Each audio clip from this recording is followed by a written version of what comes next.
Praise the lord. మన రక్షకుడును ప్రభు అయిన యేసుక్రీస్తు నామములో మీ అందరికీ ప్రభు పేట వందనాలు తెలియజేస్తున్నాను. దేవుని బిడ్డలారా, అందరూ బాగున్నారండి? దేవుని మహాకృపను బట్టి మీరు అందరూ బాగుండాలని ప్రతిరోజు నా వ్యక్తిగత ప్రార్థనలో మిమ్మల్ని జ్ఞాపకం చేసుకుంటా ఉన్నాను. దయచేసి గమనించండి. మీరు కూడా మా కొరకు, మా పరిచర్య కొరకు, సంఘం కొరకు ప్రార్థన చేయాలని ప్రభు పేట మనం చేస్తూ ఉన్నాను. ఈరోజు దేవుని వాక్యం చదువుకున్నాం. యెహెజ్కేలు గ్రంథం నుండి 36వ అధ్యాయము 26వ వచనంలో ఈ రీతిగా రాయబడి ఉంటుంది. నూతన హృదయాన్ని మీకు ఇచ్చేదను, నూతన స్వభావాన్ని మీకు కలిగజేసేదను, రాతి గుండె మీలో నుండి తీసివేసి మాంసపు గుండెను మీకు ఇచ్చేదనని దేవుని వాక్యం అంటుంది. అబ్బా, ఎంత చక్కని వాక్యం అండి! దేవుడు నిన్ను నన్ను ఎంతగా ప్రేమిస్తున్నాడో ఒకసారి ఆలోచించండి. నూతన హృదయాన్ని నీకు ఇస్తానంటున్నాడు. నూతన హృదయం అంటే క్రొత్త హృదయాన్ని దేవుడు నీకు ఇస్తానంటున్నాడు. హృదయం గురించి బైబిల్లో చాలా విషయాలు రాయబడి ఉన్నాయి కదండి.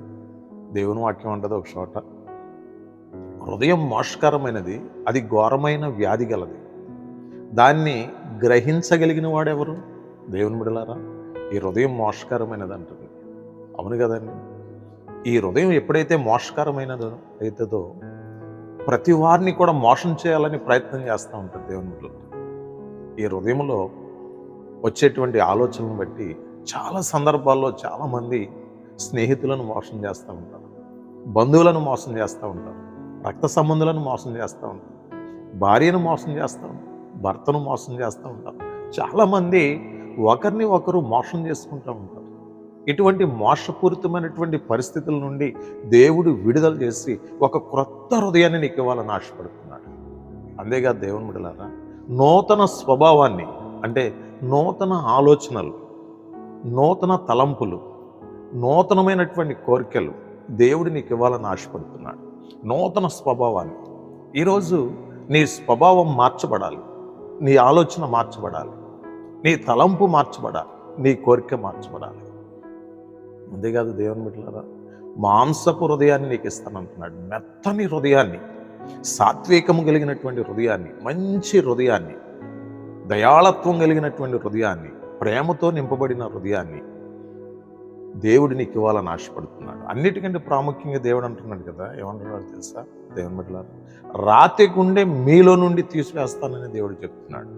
ఈరోజు చాలామంది యవనస్తులు చూడండి, గుండె రాతి దేరిపోతూ ఉంది, హృదయం రాతిలాగా మారిపోతూ ఉందండి. ఏం మాట్లాడుతున్నారో వారికి అర్థం కాదు, ఏం చూస్తున్నారో వారికి అర్థం కాదు, ఏం తింటున్నారో వాళ్ళకి అర్థం కాదు, ఏం త్రాగుతున్నారో వాళ్ళకి అర్థం కాదు, వాళ్ళు ఏం చేస్తున్నారో వాళ్ళకే అర్థం కాదండి. హృదయం ఏమైపోయిందంటే కఠినం అయిపోయింది. ఈరోజు చాలామంది వరసవాయి తెలియని పరిస్థితుల్లో జీవితాన్ని గడుపుతూ ఉన్నారండి. ఎంత భయంకరమైనటువంటి పాపపు యూబులో దిగబడిపోవడం వల్ల గుండె రాతి తెరిపోతూ ఉందండి. తల్లిదండ్రులు చెప్పినా, అన్నదమ్ములు చెప్పినా, అక్క చెల్లెండ్రులు చెప్పినా, స్నేహితులు చెప్పినా, బంధువులు చెప్పినా కొంతమంది అస్సలే వినరండి. వాళ్ళు ఇష్టానుసారంగా జీవిస్తూ ఉంటారు, వారి కోరికలను నెరవేర్చుకుంటూ ఉంటారు, వారి ఆలోచన ప్రకారంగా వారు జీవిస్తూ ఉంటారు. ఏమైందంటే హృదయం రాతి తెరిపోయింది. అది అటువంటి రాతి గుండెను తీసివేసి దేవుడు నీకు మాంసపు గుండెని ఇస్తానంటున్నాడు. ఈరోజు నువ్వెవరైనా కానీ నీ హృదయం పగలగొట్టబడాలి అనంటే, నీ హృదయం మెత్తన చేయబడాలి అనంటే, నీ హృదయం దేవునికి ఇంపైనదిగా మార్చబడాలి అనంటే ఈరోజు నీవు వాక్యాన్ని, పరిశుద్ధ గ్రంథాన్ని చేతపట్టుకో. నీలో ఉన్నటువంటి రాతి హృదయం అంతా విడిచిపోద్ది దేవుని బిడ్డలారా. అటువంటి హృదయం కలిగిన వారు చాలామంది ఈ రోజుల్లో జీవితాన్ని గడుపుతూ ఉన్నారు. అటువంటి హృదయం నీకు ఎంత మాత్రం కూడా మంచిది కాదు. దేవుడు అంటున్నాడు కదా, దేవుని వద్దకు రా. ఈరోజు నూతన హృదయాన్ని దేవుడు నీకు ఇవ్వబోతున్నాడు, నూతన స్వభావాన్ని దేవుడు నీకు ఇవ్వబోతున్నాడు. రాతి గుండె నీలో నుండి తీసివేసి నీకు మాంసపు గుండెను దేవుడు ఇవ్వబోతున్నాడు. అటువంటి కృపా సహాయం దేవుడు నీకు అనుగ్రహించలాగన మీ అందరి కోసం నేను ప్రార్థన చేస్తాను. తలలు వంచండి. దేవుడి పరిశుద్ధ మాటలను దీవించునుగాక. ప్రార్థన. మహాపరిశుద్ధుడైన తండ్రి, డైలీ మన్నా అనే కార్యక్రమం ద్వారా వాక్యం వింటున్న మా బిడ్డలందరినీ యేసు నామములో దర్శించండి. వారి కుటుంబాలు ఆశీర్వదించబడునుగాక, వారి బిడ్డలు దీవించబడుదురుగాక.